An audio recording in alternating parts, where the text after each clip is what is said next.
questions. I'm going to move on to this next, because we stopped at a certain scale. I need to keep going up the assemblages of assemblages of assemblages until we get all the way to kingdoms, empires, and nation states. But before I do this, let me bring back what we had.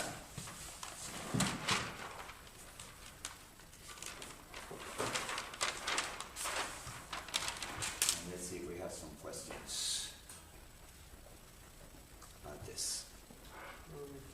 Yeah, when you say, I agree that you cannot use the state as really quite generality and everything, but I'm also reminded of Deleuze and Guattari's chapter on the Urstaat, in which they kind of, this is for me a very ambiguous chapter, but I think they kind of try to outline a certain diagram that applies in all states or something. What would you do with that? Yeah, I always have a problem with that. Okay. I always have a problem with that. I mean, they use two expressions. One is the state, or the Ur-state, and in other chapters they use the expression the state apparatus. I prefer that one, because when you say state apparatus, what do you mean? You mean the organizational apparatus of the state, right? You mean all the executive organizations that allow a central government, the executive power organization, to actually implement policies or intervene in reality, whether to kill the demonstrators or send soldiers over here. The notion of the state apparatus, which is not Deleuze and Guattari, I believe Althusser was the first one who came up with that expression, is better than the state. Because at least, when you say state apparatus of what? It's an organizational apparatus. You cannot mean anything else, right? And that's the machinery of the state. Yes. It's made out of organizations. Isn't what I mean with Urstaat, maybe I'm wrong here, it's something like a constellation of singularities on the virtual level that states adhere to? Like a diagram, so to say. Yes, they do. Yes, they do. That's one thing I left out from here. And I'm glad that you remind me of that.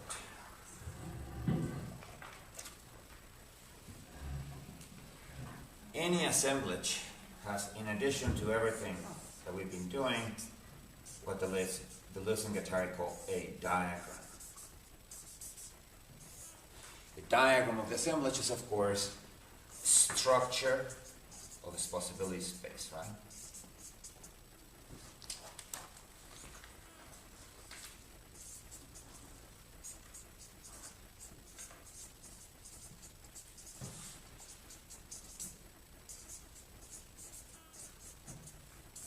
In other words, any assemblage, in addition to have the properties that we just given, number of members, number of people in the community, area that they occupy, and so on. There will be a series of properties that will identify a community. It will also have tendencies and capacities, which may not be actual at any one particular point in time, and therefore are virtual, right? The structure of the possibility spaces associated with those tendencies and capacities, Deleuze and Guattari call the diagram of the assemblage. So I'm glad that we added that, because of course we need the actual part and the virtual part. This diagram, by the way, will influence too where those critical points are. The critical points for the parameters, right? So in the chapter on the state, they say that the diagram of the state corresponds to, if I'm not mistaken, an axiomatic, right? An axiomatic, and then they say, and this is a diagram, and it's, remember yesterday I showed you the diagram for a soap bubble, and it was just a space with a single point in it, and then I said, this diagram can generate a soap bubble, it can also generate a crystal, it can also generate a light ray, right? In other words, it has divergent actualization. So in that chapter they say the diagram of a state is an axiomatic, meaning from a few taken for granted regulations, the axioms, right, from assumed self-evident truths, sort of like that you can find in the Constitution of the United States, right? The Constitution of the United States begins that way. We find self-evident that, right? Every human has this right, right? So those would be the axioms, the self-evident axioms in a constitution. And then you can derive a whole variety of theorems from that, which would be all the amendments of the Constitution, all the, the rest of constitutional law based on the basic rules of the Constitution. And then they say, this is not an essence of the state because it can have different actualizations. And they give you, as another alternative actualization, Euclidean geometry, or any other branch of mathematics that has an axiomatic form.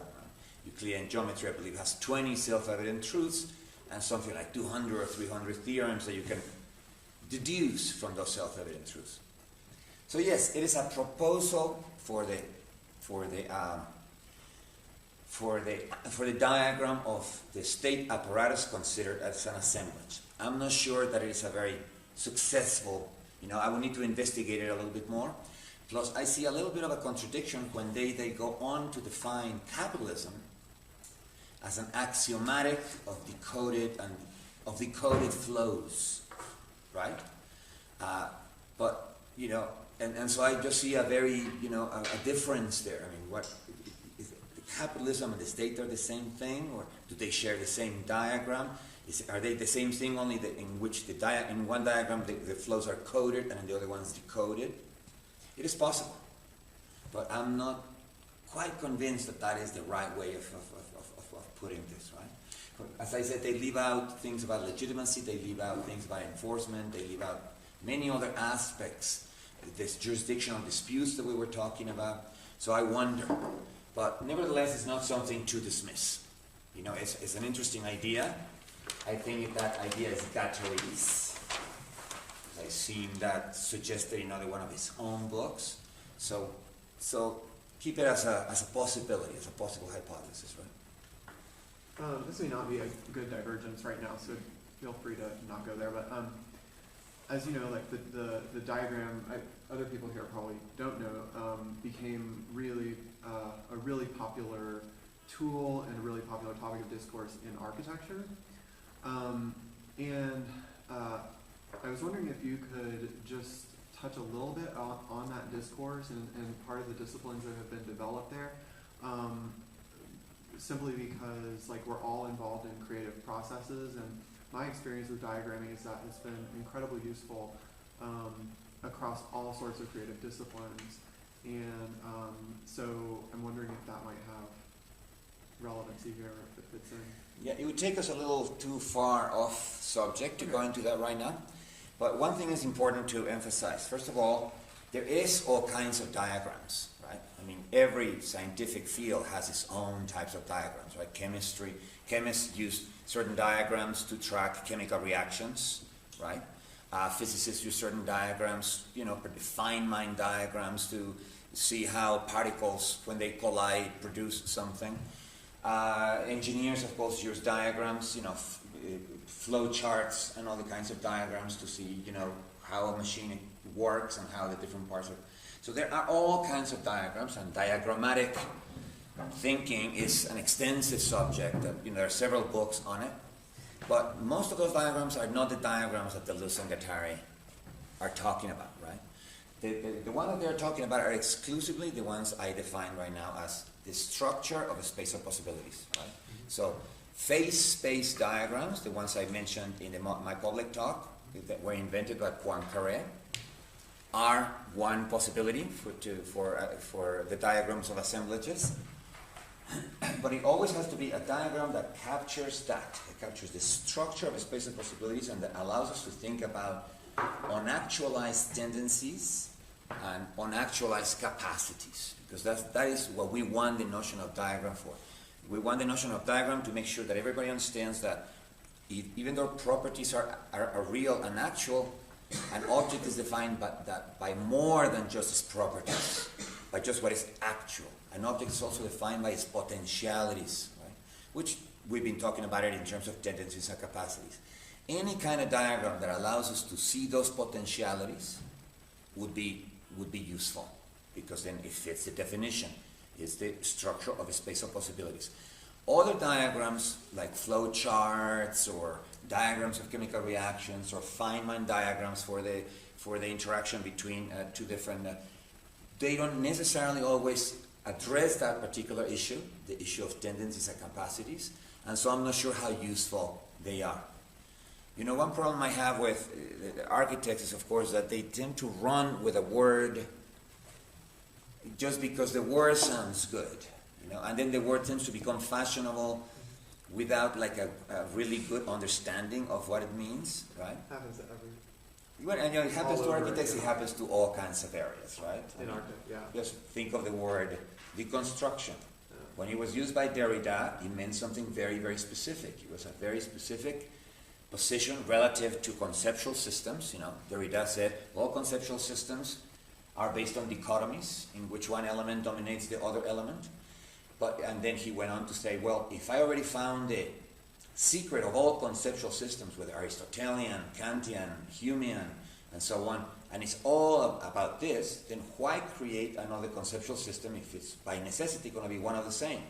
Let's go instead to the meta level and then point to any future conceptual system that comes out. See, that is also made out of oppositions, binary oppositions, in which one term, in other words, to deconstruct is to go to the meta level, to simply point at, to refuse to invent a new conceptual system, since it will fit the pattern anyway, and then to do a critique from the meta level as new conceptual systems appear. See, I told you, it's also based on dichotomy. See, I told you, it's also based on dichotomy. They cannot escape from that. Now, I happen to disagree with Derrida that he found that all conceptual systems are based on dichotomies, because I would like to see the proof of that. You know, I would like to see philosophy after philosophy, one by one, showing me what the dichotomies are and just how the conceptual system depends on those dichotomies. I don't think he ever did that exhaustive work of proving it, you know, proving that it is true. He just did it for a couple of cases, and then he just went to the meta level. But even in that case, it was coherent. It made sense. What I just explained to you makes perfect sense, right? And yet the word deconstruction, the word, not the concept, right, is now used by everybody, including people at Fox News. Fox News, for God's sakes. You know, in Fox News you'll hear like this comment, you know, going, well, next week we will deconstruct the presidential election for you. And you know, when you hear that from a guy from Fox News, you cringe, right? And all they mean to say is, we will analyze the presidential election for you next year, right? So the majority of cases where I hear the word deconstruction today, in architecture, or you know, of course architects embraced it, right? I mean, you know, Peter Einsmann and of course sociopathic deconstruction. Today, the word deconstruction is just a pretentious word for a pretentious synonym for analysis. Most people who use the word, all they mean to say is, I'm going to analyze this, right? Not everybody. There are still some serious people, some serious Derridians. But the word has degenerated, has become a cliche, right? With diagram, do you think it's like one of the most effective ways to describe a morphogenetic process? Like diagramming as a discipline? To describe the possibilities open to a morphogenetic process, right? To describe what tendencies are associated with that particular process, what capacities are associated with that particular process, yes. Right? But that's it. You know, that's why I was very clear about what the word virtual means. Right? It's real, but not actual, and therefore potential. And so we need some way of diagramming those possibility spaces, you know, and to try to find out if they have structure, because that means that the possibilities are not random. The possibilities have a certain pattern, right? Questions, guys?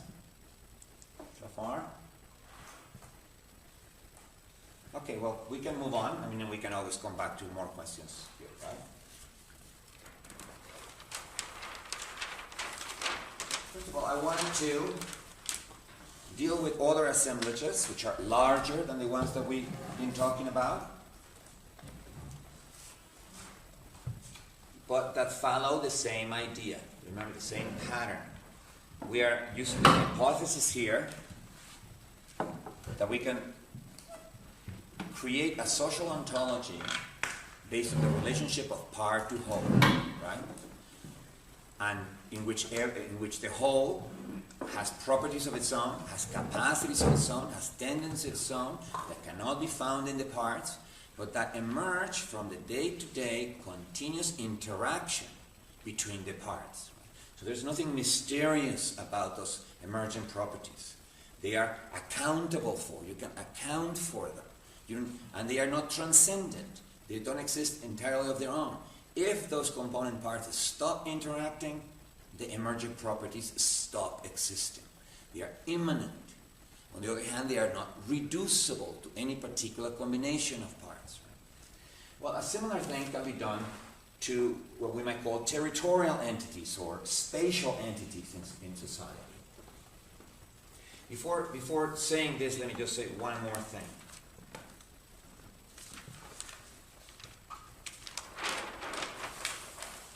I mean, to justify a little bit more the need for all these intermediate entities that I'm adding. In social science, you typically find, and by social science I mean mostly right now sociology and economics, you find a division between micro and macro. That is, disciplines that deal at the level of individual persons and their interactions, whether they buy and sell, or whether it is their phenomenological experience. And then you have disciplines that deal with the country as a whole, or society as a whole. The best example of micro is, of course, microeconomics, invented by Adam Smith, in which the main actors, the main agents, are individual persons who are assumed to be optimally rational. So they can make optimal decisions as to what to buy and what to sell. From that optimal rationality, which is, of course, a myth, you can derive many things, including the idea that prices are emergent. Now, I do happen to agree with that idea. In a small marketplace, there is a bazaar. There is a very concrete place where people trade, not the market as some abstract thing, but the marketplace around the corner, right? As long as there is not a monopolist manipulating demand and supply, which there always is, a rich person with a huge warehouse, taking all the grain in when it's cheap and then trying to sell it when it's expensive. But let's assume that the governor of that particular town had kicked out the monopolist out of town, and we have just the bazaar.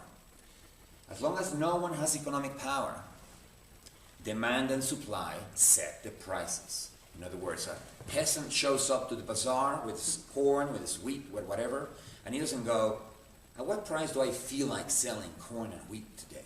He asks people, at what price is corn and wheat going today? Right? Because there was a bad harvest. So the supply of wheat, the supply of corn is very low. But there's a lot of demand in that town. They still want their grain. They still want their tortillas. They still want their bread. So there's a very low supply, very high demand. The prices are going to go up automatically. They're going to set themselves. If, on the contrary, there was a plentiful harvest, because there was a great weather last year, and everybody put the seed just at the right place, and the irrigation was ideal, and there's tons and tons of grain. But some fad now in the town against carbohydrates or something, now has lowered the demand. Well, now there's a lot of supply, there's very little demand, prices will go down. Now I don't want to call that the law of demand and supply, because I consider the word law, as I probably said already in the very first slide, a theological fossil. But it is a regularity, and it explains how from the interactions of buyers and sellers, of many, hundreds of them, in a marketplace, in a bazaar, prices can emerge by themselves. Nevertheless, microeconomics stays at that level. It does not add, for instance, international corporations. It just considers them as if they were just like the peasant with the grain that showed up to the place, which is, of course, absurd. And it does not even consider the monopolist with the big warehouses, or the wholesaler with the big warehouses, which can manipulate demand and supply, which is absurd. You cannot use that person as if he was the same agent as the peasant who shows up and is at the mercy of demand and supply. So that's microeconomics. It got some things straight. Prices emerge from the interactions between buyers and sellers, as long as they don't have economic power, but got many things wrong. Everything above the scale of an individual is almost ignored, and there's no economic power to speak of. The macro side of things was first studied by sociology. In fact, sociology at the end of the 19th century, when it began first constituting itself as a real sociological departments in universities with Durkheim and Weber and many other sociologists, it explicitly rejected microeconomics, and they went to study the whole of society. That's what Durkheim studies, that's what Parsons studies, that's what many other sociologists study. Society as a whole, in a deliberate attempt to differentiate themselves from microeconomists. They were rival departments within universities. They were in fact fighting for budgets, and sociology needed to differentiate itself from economics, which was a much older discipline, and so they decided to go macro and study society as a whole.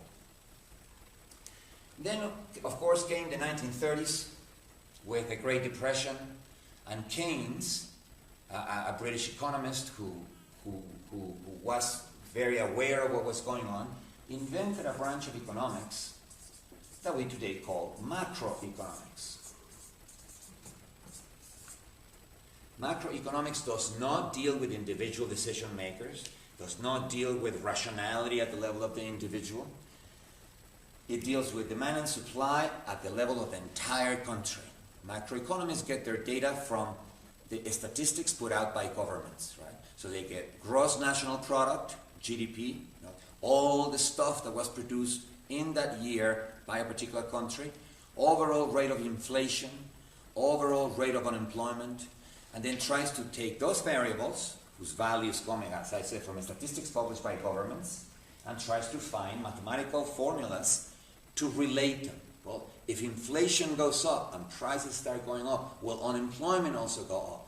Or will there be a situation in which deflation causes also unemployment? Those are the kinds of things discussed by macroeconomists. Finally, that was the 1930s.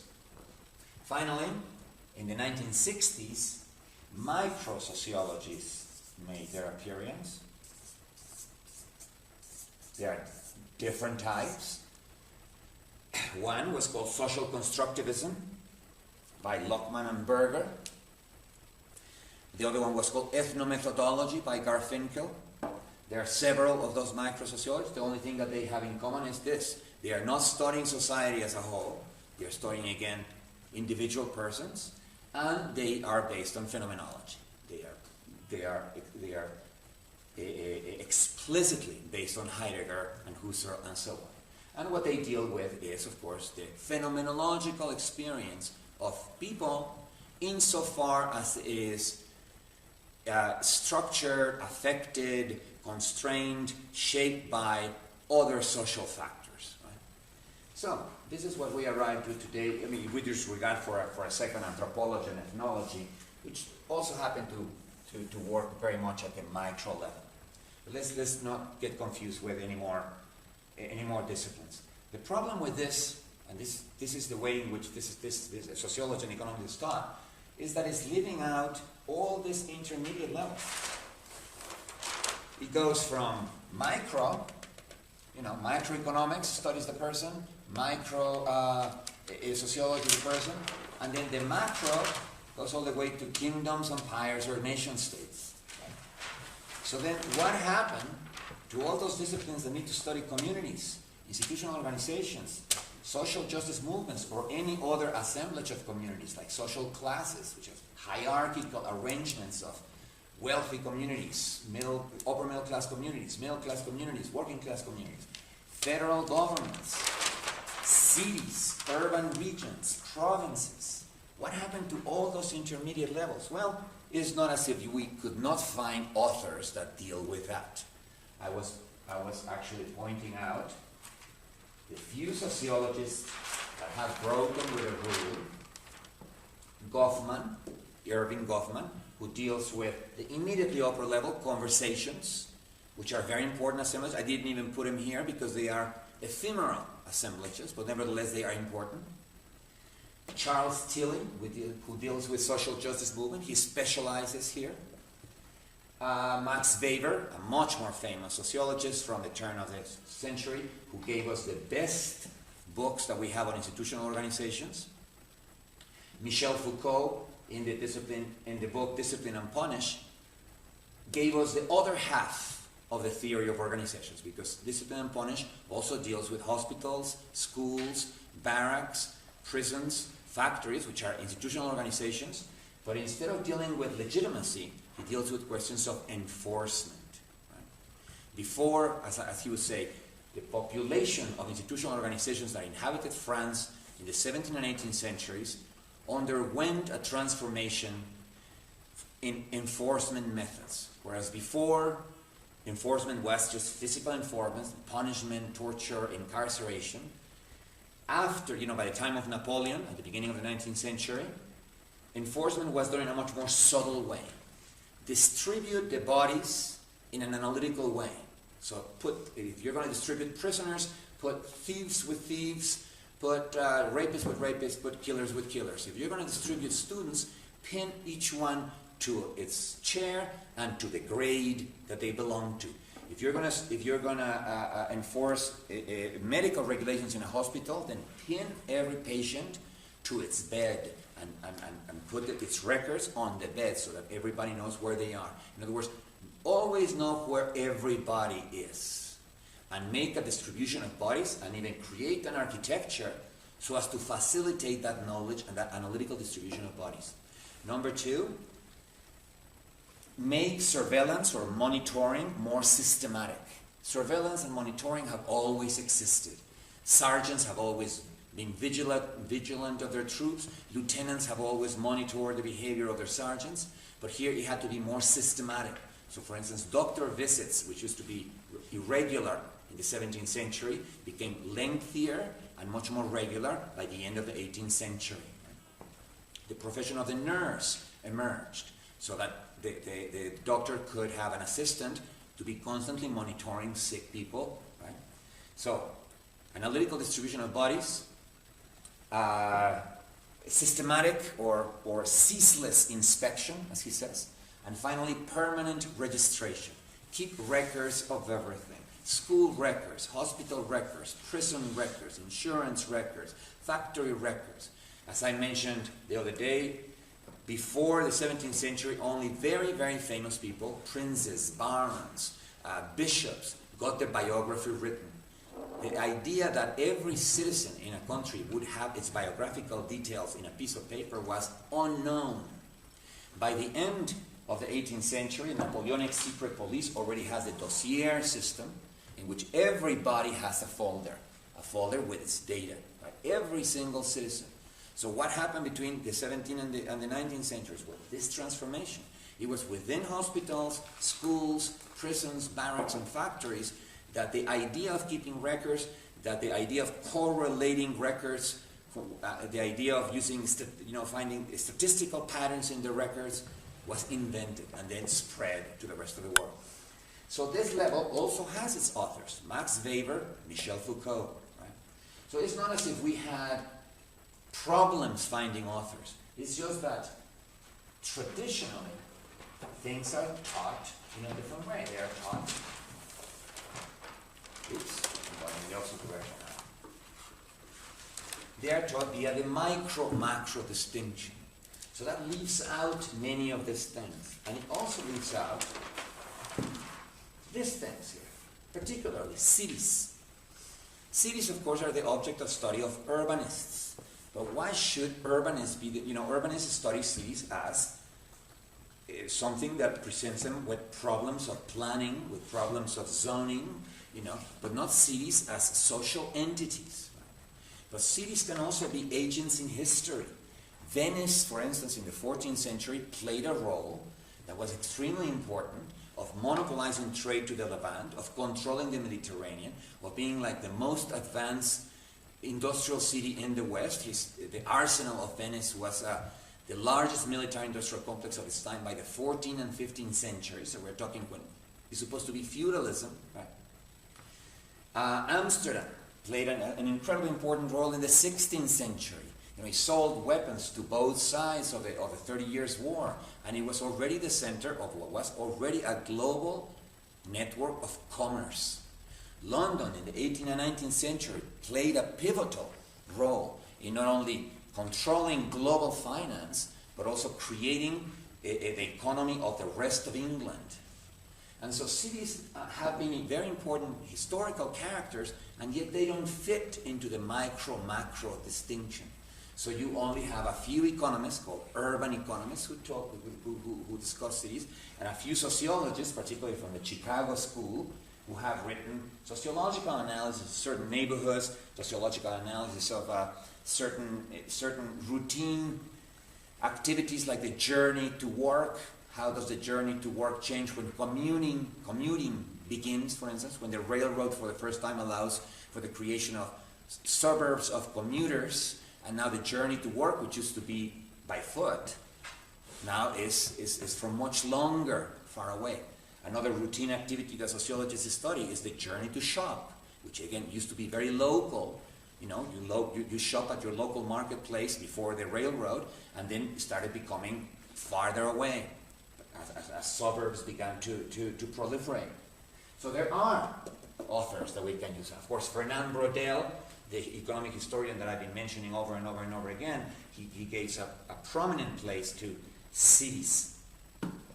Nevertheless, and despite the fact that there are some authors that we can use to flesh out our story here, there is no systematic ontological treatment of all these things, so that we know that all of these entities are valid materialist entities because of all the criteria that we already said. They have a date of birth, and at least potentially a date of death. That is, they are contingent historical entities. They are not essences, they are not necessary things that we can just think about a priori. The moment something is contingent, it forces you to become a posteriori. It forces you to gather data about that history. And so the point of this use of assemblage theory is precisely to give a more or less uniform ontological treatment of all these things, in other words, to just make sure that all the entities that will enter into our historical explanations are all historical contingent entities, with a date of birth, a date of, at least possibly a date of death. One thing I did not mention before that I must mention now is this. Notice that I am pluralizing all my entries. I'm not talking about the community as if it was some kind of magical entity that has the essence of all community. I'm not talking about the institutional organization or the government, right? Here it should in fact say federal governments. Because at all points, and this should be clear from yesterday's talk, we're dealing with populations. We're applying population thinking. There's always a population of persons, always a multiplicity of communities, always a plurality of organizations, always many federal governments, many industrial networks, a variety of social justice movements, a population of cities, right? And when you're dealing with populations, what's important is always to think about them statistically. Statistics asks the basic question, given a population, how is the variation distributed in that population? See, the emphasis is on variation. Statisticians don't say, given a population, what do all members of the population have in common? That would be the essentialist approach, right? What they have in common, that core of common properties, would be their essence. But a statistician always asks the opposite question. He assumes that it's a population and there will be variation. What he wants to know is the inevitable variation, the inevitable heterogeneity. Does it have a pattern or is just random? Right? Does it have an average, for instance? Is there an average size of cities in a particular region? Well, that would be a pattern. Sizes vary, but sizes don't vary randomly. Sometimes they have a pattern. Sometimes they have an average, sometimes they don't have an average, depending on the statistical distribution. There are a variety of statistical distributions. I want to show you a couple of the most obvious ones. The normal statistical distribution, also called the Gaussian. all the members of the population are a point. Here it is, it's all based on empirical data, right? You do a census of the population. This axis is the number of entities in the population that have a particular property, say a certain number of inhabitants. And then you, from the actual empirical data, you plot it here. And what you do is to check whether certain sizes cluster at any particular point, and whether other sizes are now very rare. Well, that's one way of saying the variation in the population has a pattern, and therefore we can learn something from the distribution of variation. Another very famous curve is what is called the long tail. This applies more to the sizes of cities, but it applies to many other things. For instance, this tells you also how the population of books and records that are sold in stores, as opposed to online, are distributed in a city. In a bookstore or a record store, typically there are a lot. Remember, this axis means number of entities that have that property.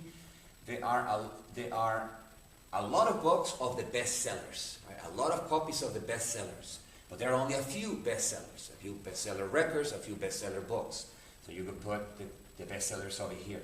And there's a lesser number, but a larger variety of medium-selling books and records. And the majority of the population of books and records out there is in what is called the long tail. They are almost never carried by bookstores and record stores unless they happen to be specialty bookstores and record stores. People online have realized the importance of this long tail, because since they don't have to keep an inventory, all they have to keep is a series of links as to who has that particular book where, they can actually sell the entire population. The question now that Apple and iTunes and Amazon store and a bunch of other stores online have asked themselves is, how do we allow customers to explore this area? Since obviously our not very well-known rock groups and not very pop groups and not very well-known book writers, right? So hence the little things that appear in customers who bought this also bought that. There's a bunch of little things like that appear in iTunes and appear in Amazon.com, which try to guide you to explore the long tail, right? Because you may be a guy that bought this because you already knew that, it's a rare Frank Zappa record, right? And that nobody else knew about. But then it appears people who bought that rare Frank Zappa record, there's only 3 in the world, also bought this by a Captain Zubaru, right? Which I never heard of Captain Zubaru, which is somewhere around here. But hey, if they like Frank Zappa, which is a very kind of, you need a very special taste to like Frank Zappa, maybe I will like Captain Zubaru. So you go and buy Captain Zubaru. You may like it, you may not like it, but you're exploring the long tail. Now there are many other statistical distributions. The important of this is statistics puts the emphasis on variation, and whether variation has a pattern or doesn't have a pattern. And in assemblage theory, we are always dealing with populations. There's never this one single person or one single community or one single organization. The story that I just told you about Michel Foucault, his history of the 17th and 18th century, it was a population of hospitals, at least 20 or 30, a population of schools, at least 20 or 30, a population of prisons, 10, 15, a population of barracks where you keep soldiers, a population of factories in that particular historical period. And what he wanted to know is how the invention of a particular anonymous nurse, of how to keep records and correlate records among patients, propagated through the population of hospitals and became the norm.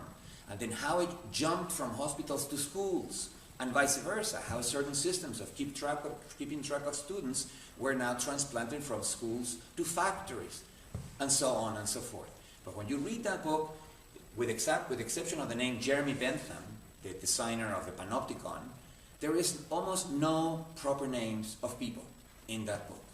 He's talking about anonymous nurses in the 17th century, anonymous drill sergeants, anonymous teachers, because we don't know who invented that. It's almost as if the entire system of surveillance and punishment that Michel Foucault talks about emerged from the work of a population of anonymous organizations, right? So population thinking, which is the first form of thinking that I was telling you about yesterday, is very, very important in assemblage theory. We always need to think of collectivities. Yeah, one of the questions I had when you were making this particular chart was, how do you think populations, when you have radically heterogeneous types of members in a population, each with their own emergent phenomenon? So, I mean, technically you could have lines between literally everything on this chart, right? But especially, say, institutional organizations, you wouldn't just have a line from persons, but also from communities, also from social justice movements, each of which contribute in fairly radically different ways based on their own different emergent phenomena as personalities of individuals, emergent phenomena as personalities, so to speak, of communities or social justice movements that aren't the same thing as personalities. So that they can't operate in quite the same way as you would say all the people in the community are all more or less one-to-one. I mean, that's not really true. Right. Yeah, that is, in fact, a problem that emerges that is present in statistics in general, because statisticians rarely can produce thorough, exhaustive censuses of everything. What they do is sample the population, right? Sample a population of voters when they conduct a poll, sample a population of organizations where they are trying to enforce a certain type of law, and during the sampling process, you need to make sure that they are internally more or less homogeneous. In other words, that the categories that you are talking about are taken into account. So the population is first broken down into agents that can be comparable, so that you can compare apples to apples and oranges to oranges. But you're absolutely right that this diagram, if I had more space, which I don't, this is really the smallest blackboard I have ever had to draw on, I would have to right now add precisely your comments. Let me show you, for instance, where I would make immediate sideways connections. A social justice movement begins always as a coalition of communities, whether the communities are well localized geographically, as in the workers' movements, mining communities in the 18th century, for instance, or in the case of the civil rights movement, there might be disconnected neighborhoods within larger cities. But inevitably, by the time a social justice movement manages to extract rights from the state, the right to collective bargaining, or the right to vote, or the right to not be segregated in transportation, in order to defend those rights, a social justice movement must build an organization, right? A union, a lobbying organization like the National Women's Organization, right? And so, therefore, it becomes a hybrid. It becomes now a coalition of communities with at least one, and many times several organizations. That should be placed as a separate type somewhere in here, because that is a hybrid, right? Quite correctly, as you said, these two arrows here should also be made more complicated. Why? Because when we're thinking about communities of friends, say interpersonal networks of friends that are dispersed around several cities, yes, we go directly from persons to communities. You know, persons are the friends, and the network of friends is the community. But in a community that inhabits a small town, or a community that inhabits an ethnic neighborhood, like what we were talking about, those communities are really made up not of individual persons, but of families, typically. You don't see like a bunch of bachelors in those communities. The community itself is really made out of families. And families are organizations, right? They have an authority structure. They might be the smallest form of an organization, but they themselves are not communities. As an assemblage, a family is an organization, whether the authority is patriarchal, or is matriarchal, or is some kind of shared deal.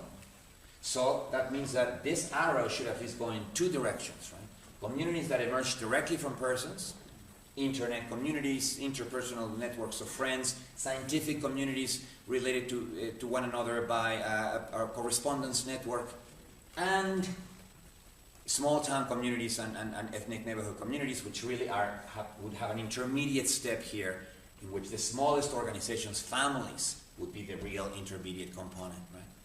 And the same thing here. When you have a large enough institutional organization, like say Citigroup, which has 1 million employees worldwide, right? Or General Motors, which has 350,000 employees worldwide. With that many people in your organizations, even if they inhabit different buildings, it's almost impossible to prevent the creation of internal networks of colleagues, right? Engineers begin hanging out with engineers, accountants begin hanging out with accountants, and as part of those networks, they give advice to each other. You know, an engineer from the Pontiac division might go and talk to another friend, employee from the Cadillac division about some mechanical problem they have with the transmission or some other problem, right? And that those networks of technical support and perhaps sometimes even moral support are formed within organizations, right? Some organizations anyway, large enough organizations, which means that this arrow should say persons, networks, then organizations. Now, if I added all that, you can imagine this would become a huge mess, right? But I'm glad that you bring the point up. This needs to be redesigned so as to reflect all that extra complexity. Now, one word about complexity and models. When we're talking about an assemblage theory of communities, we're talking an assemblage model of communities and organizations, right? We're saying we're going to model them as assemblages. And every model, whether in physics, chemistry, biology, sociology, or economics, has to be simpler than the reality it models. Otherwise, it would defeat its own purpose, right?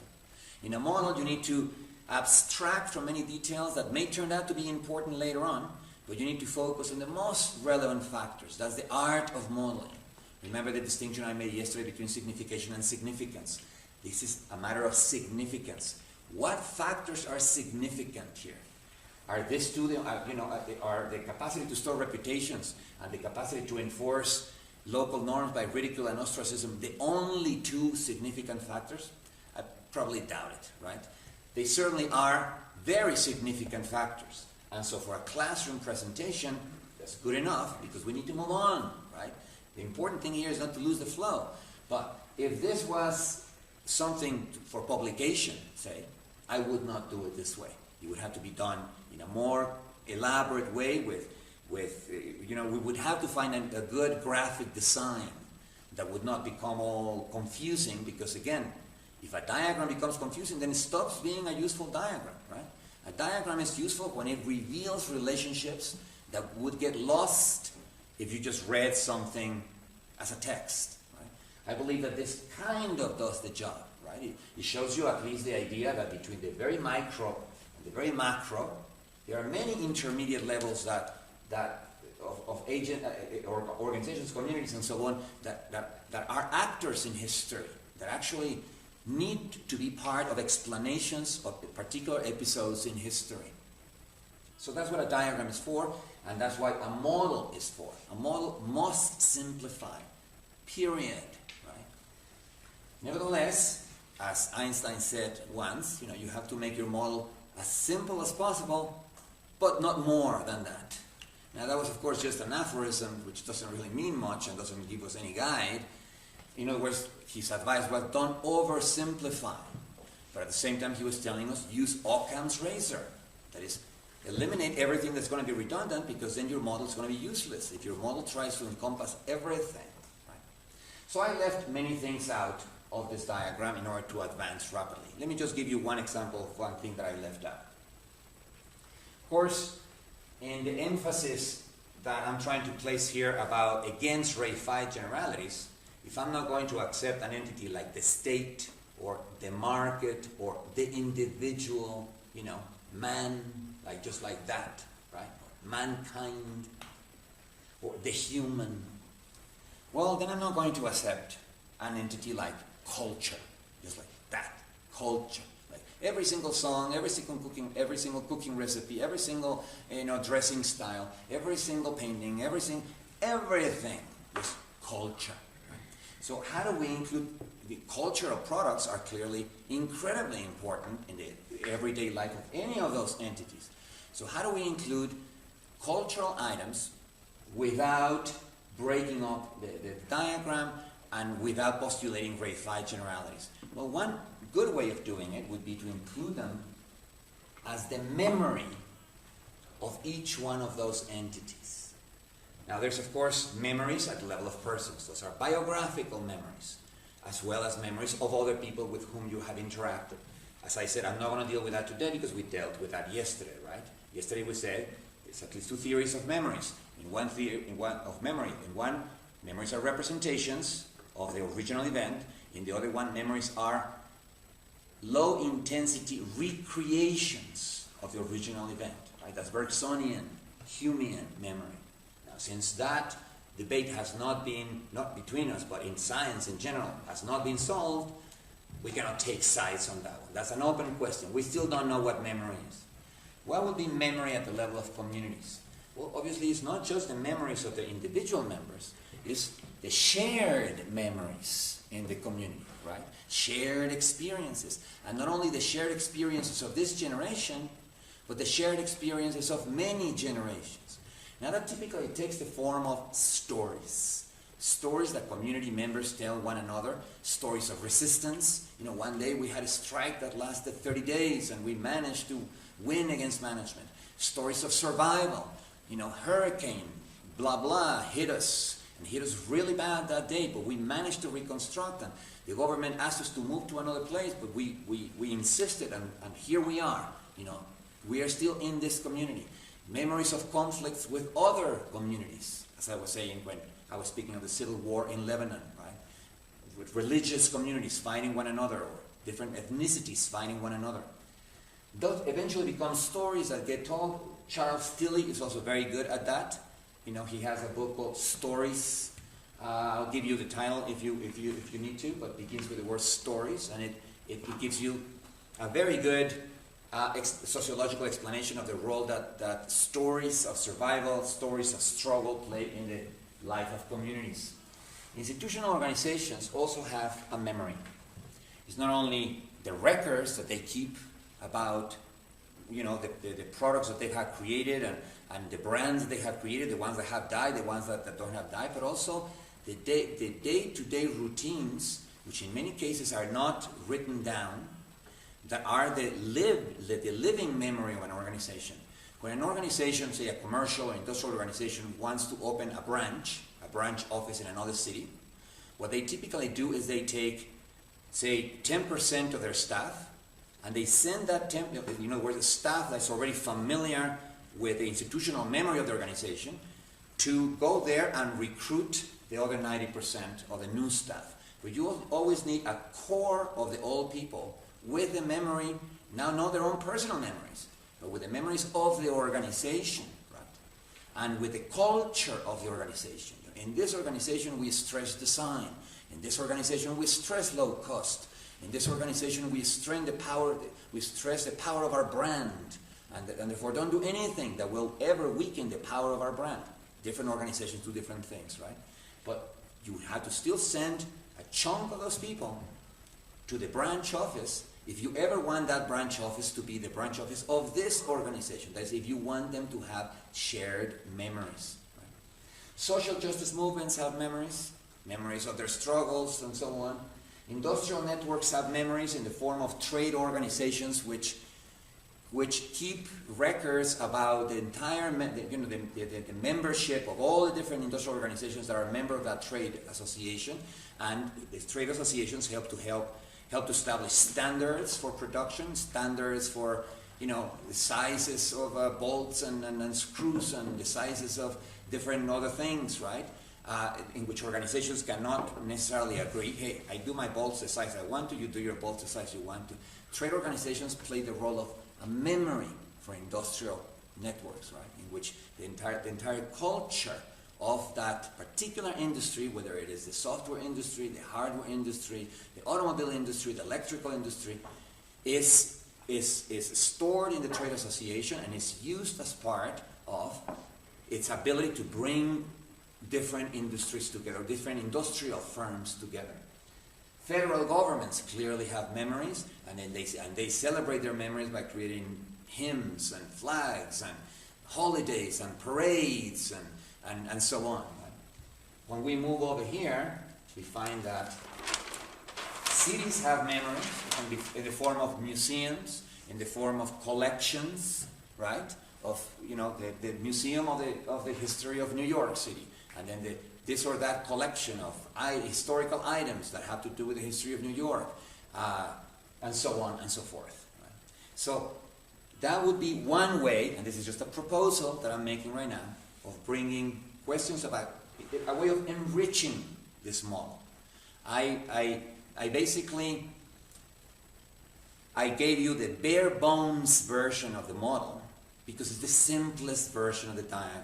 It's the simplest version of the model, and is the one that works best when you present it first. But if we were going to do this as a full semester, say, if this was just the first class of a semester that's going to continue for another 10, 14 classes, that is the kinds of things that we would be discussing in the future. How are we going to enrich these diagrams with new detail? Because clearly they are really bare bones right now. Right? But again, bare bones diagrams and models have a place. Right? This is to give you a first impression, so that you get the idea rapidly, and then you can start thinking how to embellish them, how to make them a little more realistic.